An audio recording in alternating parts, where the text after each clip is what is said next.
ธรร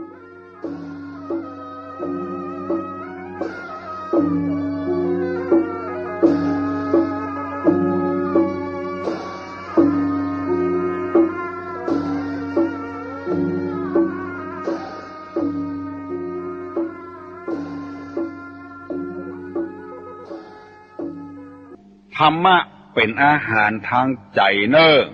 อย่าไปเข้าใจอย่างอื่นอย่างที่คนพาลกล่าวว่าฟังกรรมทำกินพริกดำกับข้าวฟังกรรมขี้เหล้ากินจินลาบถึงวันอันจินลาบกับเหล้านั้นเป็นอาหารทางกายจินลาบเป็นอาหารทางกายบำรุงกระเพาะลำไส้เหล้านั้นเป็นยาบำรุงตับแข็งแรงขึ้นบำรุงปอดคือปอดบวมปอดพองบำรุงถุงลมปงบำรุงกระเพาะคือมันบางออกใบไปจนกระเพาะหัวอันนั้นเป็นของคนพาลที่ว่าไว้ฟังกรรมทำได้กินพริกดำกับข้าวความจริงนั้นธรรมะบ่ได้สอนให้กินพริกดำฟังให้ทีสอนให้เอาไว้ในใจตุลุงดีใจม่วนใจมีคนมาสืบชะตาตุลุงมารับสารภาพกับตุลุงบ่ต่ำกว่า20ครอบครัวที่มารับสารภาพที่เหลือกว่านั้นยังบ่ได้ยินคำเตื้อสารภาพว่าแตะกอนนั้นครอบครัวยุ่งเหยิงไปคนตี้คนต่างผัวก็ไปติ้งเมียก็ไปติ้งลูกก็ไปแถมติ้งพ่อผัวก็ไปแถมติ้งแม่เมียก็ไปแถมติ้งพ่อเมียก็ไปแถมตี้แม่เมียก็ไปแถมตี้บัดเดี๋ยวนี้ตั้งแต่มีสถานีวิทยุพระพุทธศาสนาของจังหวัดเชียงใหม่เกิดขึ้นโดยการนำของพระเดชพระคุณหลวงพ่อพระเทพวรสิทธาจารย์รองเจ้าคณะจังหวัดเชียงใหม่แผนกเผยแพร่วิทยุเกิดขึ้นเพื่อเผยแพร่ศีลธรรมคำสอนในทางพุทธศาสนากับวิทยุชุมชนของคอนว่าศูนย์ปฏิบัติการมูลนิธิบุญญาภรณ์ 90.75 เมกะเฮิรตซ์ของดอยสุเทพ 96.0 เมกะเฮิรตซ์ได้แพร่กระจายออกมาประมาณสักของตุลงในสัก3 ปีมาแล้วของดอยสุเทพก็2 ปีป่ายมาแล้วครอบครัวบางบ้านบัดต่ำกว่า20หลังคาขึ้นไปที่ได้ยินดีขึ้นมาทำความเข้าใจขึ้นมาเพราะมาสารภาพฮือตุลุงฟังคนบางคนมีทิฏฐิมานะถือเนื้อถือตัวลดทิฏฐิมานะลงความกระด้างกระเดืองลงนึกว่าตัวจะเป็นเจ้าของโลกคนเดียวบ้านนี้คนเดียวเฮือนนี้คนเดียวเลยลดหย่อนผ่อนญาณมาปฏิบัติธรรมด้วยกันบางคนกินเหล้ากินยาย่างตั้งแต่วันเข้าพรรษาอาสาฬหะมาจนกระทั่งปัจจุบันนี้บางบ้านบางจองพิษหัวกันเทียงหัวกันก็ดีขึ้นมายอมรับสารภาพเมียข่มขีผัวข่มขีเมียก็ดีขึ้นมายอมรับสารภาพว่าเป็นความจริงตามธรรมะที่สั่งสอนไว้แต่ก่อนเฮาบ่ใครหูเรื่องเท่าใดเพิ่นว่าการตานธรรมนะเป็นการตานยิ่งกว่าการตานทั้งมวลสัพพะรัสสังธรรมรัสสังชินาติรสแห่งพระธรรมนั้นชนะรสอันใดอันร้ายอันดีทั้งมวลสัพพะทานังธรรมทานังชินาติตานเข้าของเงินคำตัดหัวเป็นตานยังบ่เต้าตานทำคนก็ปากันซื้อทำใหม่มาตานเดือนนี้นี่ก็ดีเดือนไหนก็ดีตานทำกันเข้าใจว่าซื้อทำมาตานนั้นเป็นมงคลและเป็นชนะตานทำประเดี๋ยวนี้ท่านมหาก็ดีท่านอาจารย์ก็ดีตุเจ้าวัดต่างๆก็ดีตลอดถึงท่านเจ้าคุณวัดดอยสุเทพเปิ้นเผยความจริงให้ฟังว่าบัดใจว่าปูจาเอาธรรมใหม่มาตานบัดใจอย่างอั้นคือการฟังธรรม แล้วเมื่อฟังเข้าใจแล้วไปบอกคือคนอื่นแถมพากันฟังเนอสถานในวิทยุพุทธศาสนา96กับที่อยู่ใกล้ๆจุดปฏิบัติการ90นี่เพิ่นเทศนาธรรมตึงวันค่ำสถานีวิทยุบัญญังบ่มีการประกาศโฆษณาขายของอย่างหมู่เนี่ยคือการตานธรรมได้บุญได้กุศลคนที่ฟังบางคนมาเล่าให้ตุลุงฟังว่าซื้อวิทยุแจกพ่อแจกแม่พ่อก็ได้เครื่องแม่ก็ได้เครื่องคือเปิ้นฟังคนที่คนต่างบางคนบอกว่ามีเครื่องกระจายเสียงสำหรับบ้านจองตำวัดตำวาเสียงตามสายถ่ายทอดออกอากาศให้เจ้าบ้านเจ้าเมืองฟังบางคนบางบ้านบางวัดก็โดนต่อต้านเพราะว่าคนบ่ชอบบ่นให้ตุเจ้าบ่นให้กลางบ้านอันนั้นก็จ้างเปิ้นก่อนเพราะเปิ้นบ่เข้าใจเปิ้นมุ่งแต่จะเอาเงินเอาคำอย่างเดียวซึ่งเฮาได้บอกแล้วตุเจ้าพนายวัดต่างๆเปิ้นก็บอกแล้วว่าเงินคำเนี่ยมันใจสอยเมื่อเฮามีชีวิตอยู่เอาไปตัวไหนก็บ่ได้มาเหมือนธรรมะคำสั่งสอนธรรมะคำสั่งสอนนี่เอาไปตังใดก็ได้เข้าห้อมเข้าห้วยเอาไปตัวเงินคำในกองอยู่บ้านบางทีนั่งเฝ้านอนเฝ้าเปิ้นมาจี้มาป้นเอาไปก็มีบางทีเดือดร้อนเพราะเงินเพราะคำเอาไปเล่นการพนันเหียเอาไปให้เปิ้นยืมแล้วบ่ได้ขึ้นมาก็พิษเถียงกันหายถึงคนหายถึงเงินถึงทองแต่ว่าธรรมะเนี่ยมันบ่หายไปไหนอยู่ประจำตัวแล้วก็ทำไมคนที่อยู่วัดอยู่วาก็ดีคนที่มีศีลมีธรรมก็ดียังประพฤติชั่วร้ายอยู่ดังที่หนังสือพิมพ์กาโทรทัศน์กาลงอันนั้นเฮาบ่ต้องถามกันแล้วคนกูคนขี่รถออกถนนต้องการให้มันถึงจุดหมายปลายทางแล้วกูคนแต่มันมีอุบัติเหตุเกิดขึ้นทั้งที่เฮาบ่ตั้งใจเปิ้นมาโจรเฮาก็มีเฮายีบรับไปโจรเปิ้นก็มีตุเจ้าพนายที่มีข่าวในหน้าหนังสือพิมพ์ข่าวในวิทยุก็เหมือนกับรถนั่นน่ะเกิดอุบัติเหตุขึ้นถ้ารถกับถนนได้บ่มีปัญหามันมีอย่างอื่นมาขัดมาขวางรถกันอื่นตัดหน้าอย่างเอี้ยเบรกบัตันเบรกแก่ลำไปเบาเครื่องบัตันก็โจรกันอันนั้นเป็นธรรมชาติธรรมดาแต่คนเอามักเอาข่าวไปลงนี่อันเนี้ยเป็นตางหากินของเปิ้นแล้วก็บัดห้ากัวก็ออกไม่ออกสักวันหนึ่งกรรมจะตันของเขาแทนที่จะเอาข่าวเป็นกุศลมาอ่านในวิทยุเอามาลงหนังสือพิมพ์ไปเคาะไปขอดเอาข่าวที่บดีพี่น้องทั้งหลายตื่นขึ้นมาเนอะฟังตุลุงจะได้นำเอากรรมที่บดีมาเสนอกรรมบะเก่าบ่มีใครค้นคว้าขึ้นมาตุลุงจะค้นคว้าขึ้นมาสิ่งที่บดีทำนั้นคือตึดกระแสไปตึดทางเดินของเปิ้นอันเนี้ยเป็นทางบดีสองแผ่หูตวานคือแผ่ประตูแผ่แม่น้ำออกกว้างขวางขึ้นแผ่ที่ดินของตัวออกกว้างขึ้นลานผนมคือของเปิ้นโมโหของตัวโมโหเอามาผสมประสานกันไก่ไผ่โมโหอย่างอีกเป็นต้นเอามาเป็นไก่ของตัวก็มีวันนี้จะนำเอากรรมที่ว่าถมสมุทรคำว่าถมนี่เป็นที่หูกันทั่วไปสมุทรนี่หมายถึงแม่น้ำเป็นทะเลนี่ก็เรียกมหาสมุทรที่เฮาว่านี่ก็คือโบราณเปิ้นว่าถมน้ำบ่อแล้วก็เอามาแปลงบ้านแปลงจองเข้าไปทับหันถมน้ำบ่อถมหนองสละเช่นปูเช่นหญ้าเช่นกะเช่นหญ้าปูป่าหอยนิ้วเนียงอยู่ที่หั่นเอาขี้ดินมาถมอันนี้ฮ้องว่าถมสมุทรแล้วเอามาแปลงบ้านแปลงจองโบราณเปิ้นว่าอยู่บ่วุฒิจำเริญแต่ก่อนนั้นบ่มีน้ำประปาอย่างบ่เดียวเปิ้นขุดน้ำบ่อกันอย่างที่ฮู้กันทั่วไปเปิ้นบอกว่าถ้าเฮาบ่ใจแล้วก็บ่ใจปล่อยมันอยู่หั่น ปล่อยมันอยู่หั่นน้ำบ่อตี้แต่อ่านบาดายล้อมมันไว้เหียบาดีถมแล้วเอาบ้านเอาจองไปแปลงทับมันนอนอยู่บวุธิจำเริญถ้ามาส่งเคราะห์ในธรรม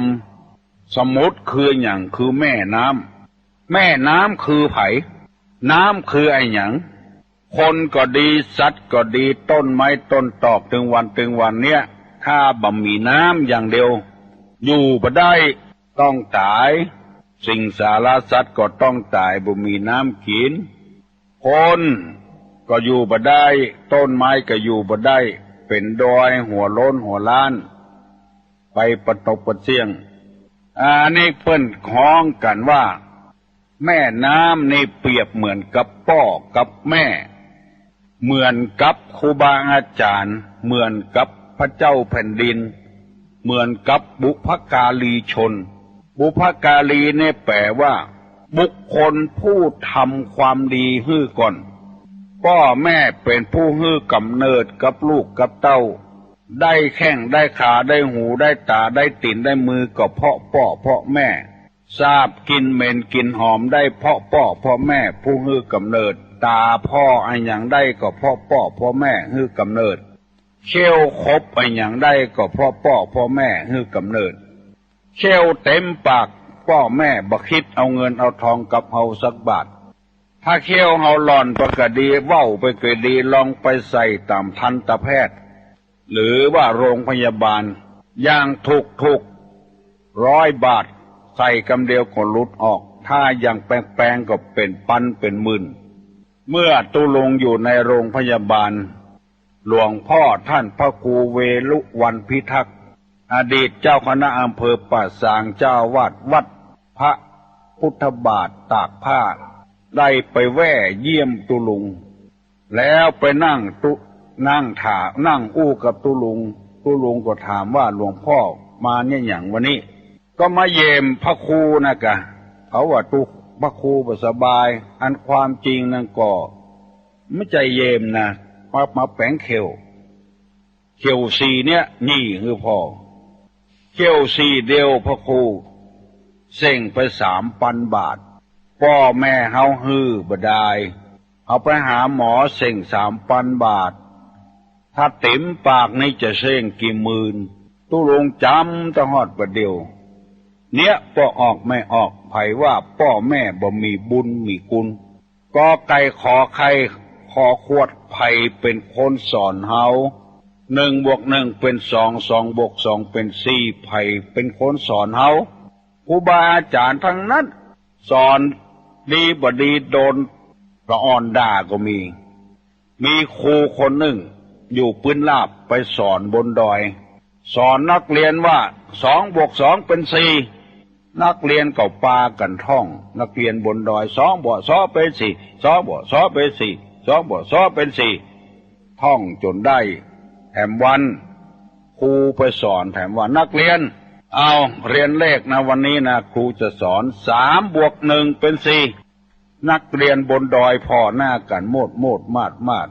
ครูนี่วอกเงาบ่าแต่ว่า2+2วันนี้3+1เป็น4แต่ว่า2+2เป็น4สอนฮื้อแต่ยังโดนนักเรียนด่าหัวทำก้น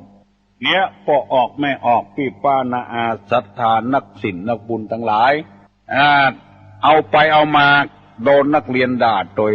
เปิ้นว่าครูก็ดีพ่อแม่ก็ดีไผก็ตามที่สอนวิชาความรู้แก่เฮาอันเนี้ยเป็นมหาสมุทรเฮาไปทับถมเปิ้นอันเนี้ยคือตกตัวมามีไผเคารพสักการะพุทธจามีหลายคนว่าข้าเนี่ยมาตึงวันเนี่ยข้าบ่ได้เฮียนกับไผข้าหูคนเดียว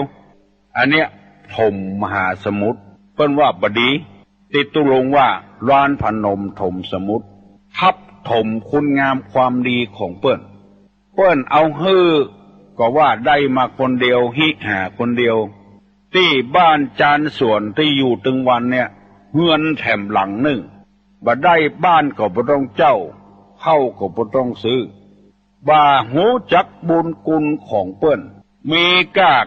ถ้าติดเนื้อเสื้อติดตัวมาอยู่กับพ่อเมียแม่เมียก็ยังเป็นแกนเป็นเมียนใส่เป็นแมนใส่พ่อเมียแม่เมียอยู่ถ้าติดเนื้อเสื้อติดตัวมาอยู่กับผัวอยู่ตี้ของพ่อผัวแม่ผัวก็ยังเป็นแกนเป็นแมนใส่พ่อผัวแม่ผัวอยู่ตี้ของผัวน้องของผัวอยู่กำกึดของตัวมีอย่างพ่อง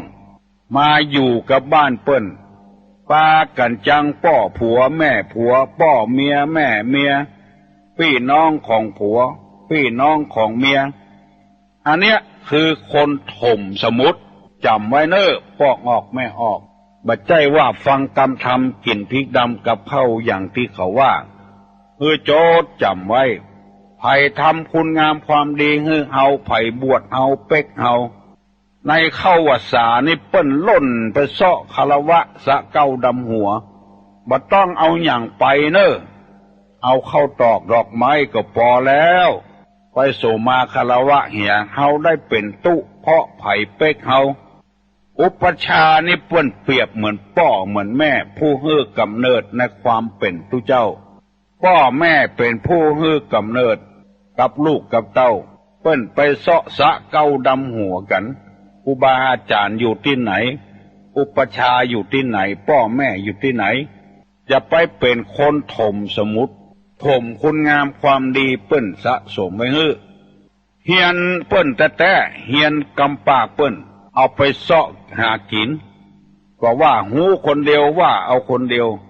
เฮียนปากกันแต่แล้วตุลงซึ้งใจมีตุเจ้าหลายตนเพื่อเอาบุหูจักสักหน่อยเข้ามาวัดมาคารวะถามว่าตุปี้อยู่ที่ไหนบอกว่าอยู่ที่ฮั่นที่นี่เนี่ยจะได้นี่มาดำหัวหลวงพ่อนะเป็นจะได้มาสู่มาคารวะผมได้เป็นนักเทศนะเอากรรมของหลวงพ่อไปเทศรู้สึกว่าได้ผลดีนึกถึงบุญคุณของหลวงพ่อตุเจ้าตนใดตุลุงก็บอกตุลุงซึ้งใจจนต้องฮอดประเดียวนะตุเจ้าตนหลายตนไม่ใช่ว่าตนเดียวรู้จักว่าเขาได้อยู่ได้กินได้ไอ้อย่างมีคนรู้จักมาเกยก็เพราะว่าเฮียนตุลุงเอากรรมของตุลุงนั้นไปอู้บางคนไปปะกลางปอยกลางลามเป็นโคศกประจำงานเข้ามากราบตุลุงไหว้ตุลุง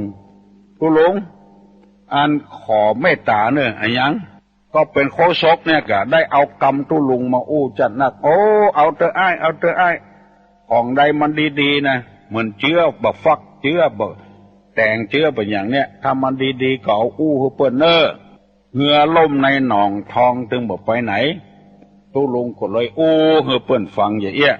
มันม่วนใจคนเฮาบ่ทับถมบุญคุณไผเฮียนซอกาเฮียนจ้อยกาเฮียนเพลงกาเฮียนไอ้อย่างจากไผมีลูกศิษย์ของตุลุงคนหนึ่งแต่งเพลงห้วยตึงเท่าแต่งเพลงแก้วตั้งสามเอามาไว้ที่สถานีวิทยุประจำวิทยุนี่แล้วเปิ้นบอกว่าไผเป็นคนแต่งไผเป็นคนคัดทำนองไผเป็นคนห้องเปิ้นบอกในเพลงฮันโมด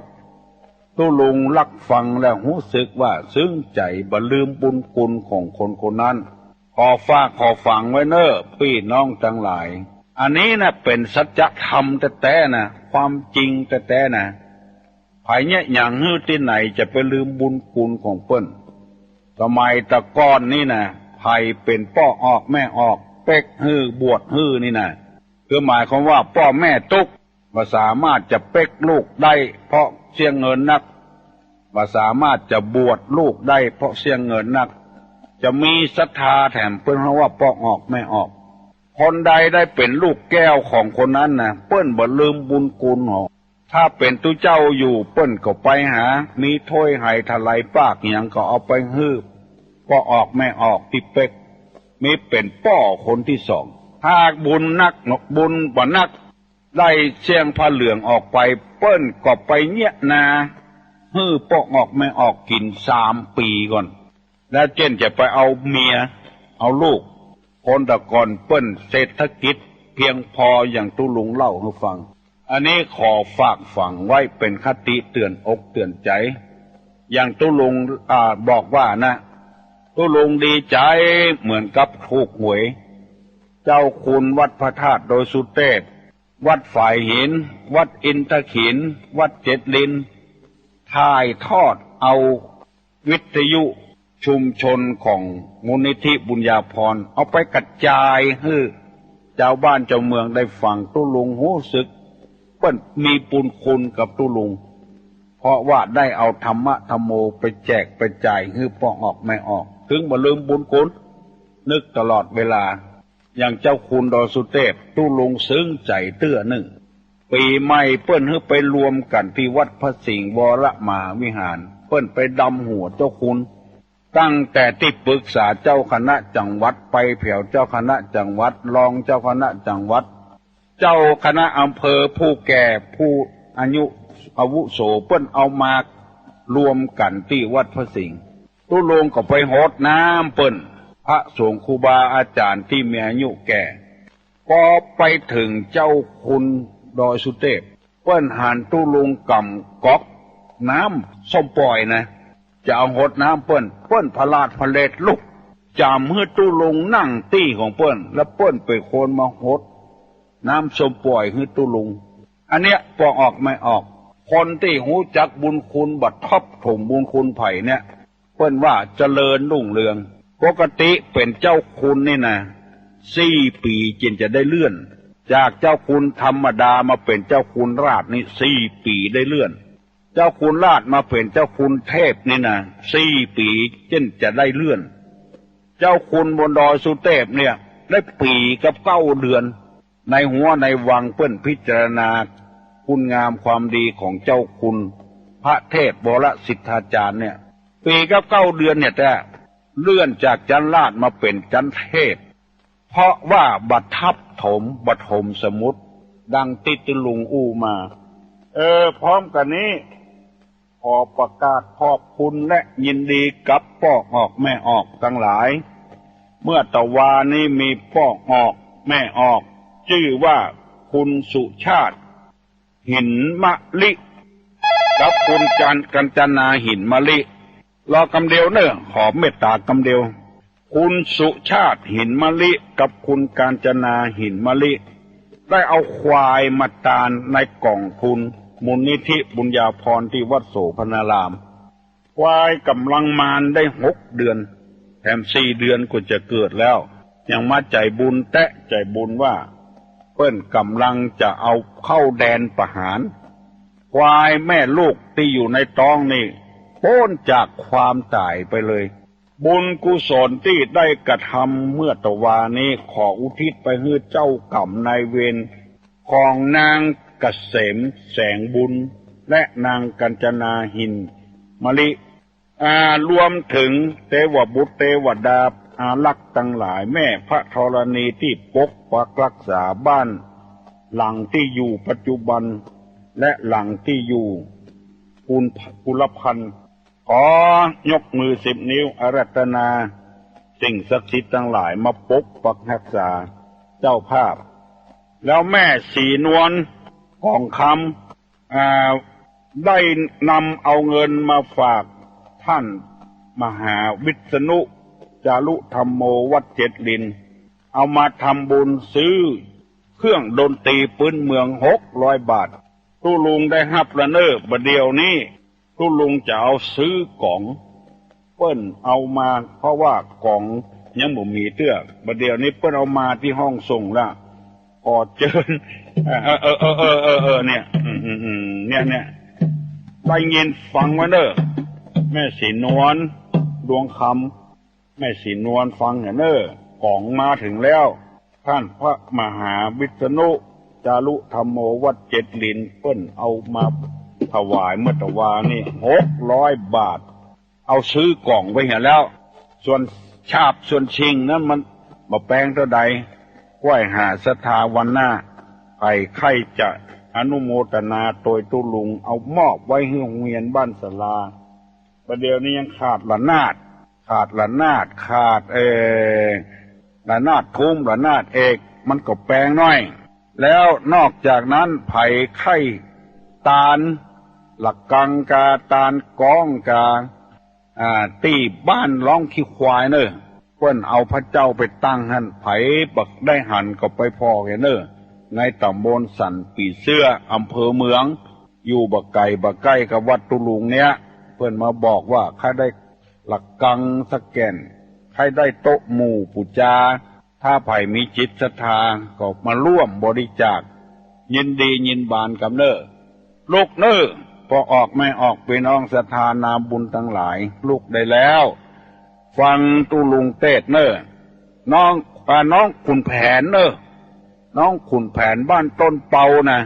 อำเภอสันกะแปงที่มาหาตุลุงตะวานะ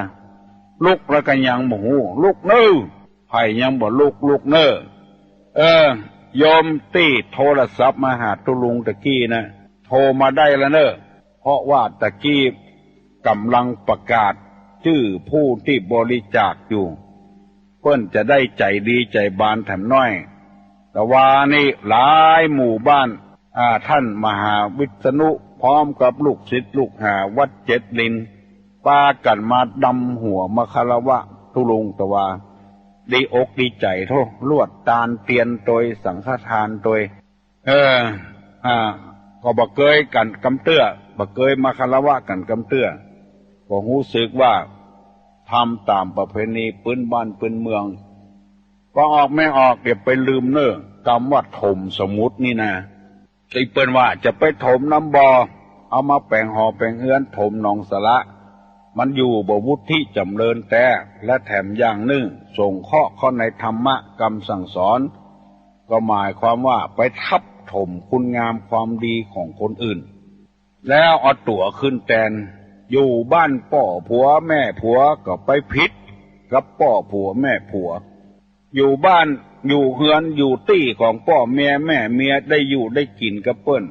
ก็ไปพิษเปิ้น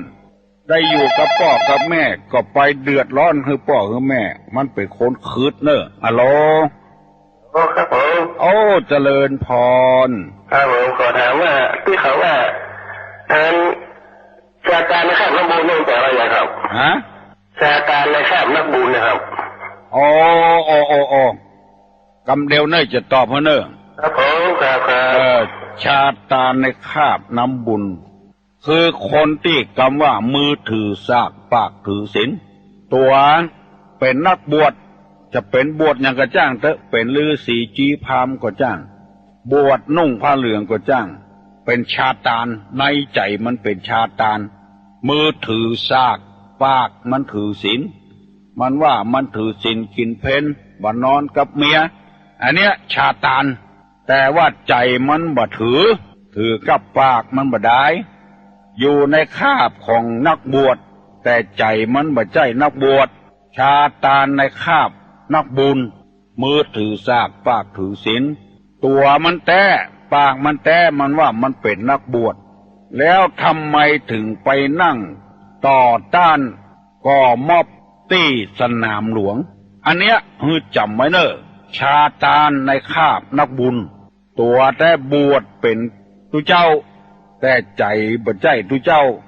ไปไล่รัฐบาลกำลังทำคุณงามความดีให้กับประเทศชาติบ้านเมืองเพิ่นไปถามว่าบ่ไล่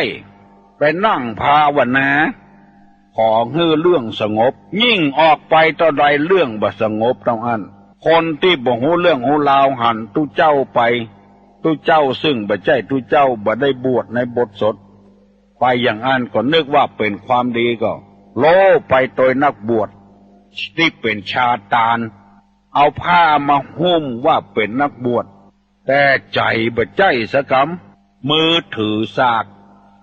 กนี่คงอย่าหูจักเนาะคือแกนโคกนั่นล่ะแกนโคกมองน่ะนั่นสากมองแกนโคกเอานี่ก็ห้องว่าสากโคกเหมือนกัน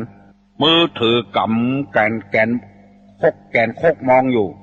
ปากว่าข้ามีศีลมีธรรมเหมือนนกยางขาวนกยางขาวเจ้ามายาอยากกินปลาว่าข้ามีศีลนุ่งขาวห่มขาวแต่ปากมันไปกล้าป่าซิวเต่าน้อยๆปุ่นกินมือถือสากปากถือศีลนักมาซาตานในคาบนักบุญใจบ่ใจเป็นตุเจ้าสกำตัวหาเป็น กินข้าวงาแล้วไปกุมเข้าอย่างเงี้ยไปมีบ้านเมืองที่ไหนเป็นนักบวชที่บ่มีอุปชาบ่มีไผสอนมันเปิ้นไปแจ้งบัดแจ้งเปิ้นไปกุมเข้าอันนี้มันกินข้าวงาแล้วไปกุมเข้าเปิ้นเอาเข้ามาใส่บ่เอาขอเงือเป็นสตางค์เตอะ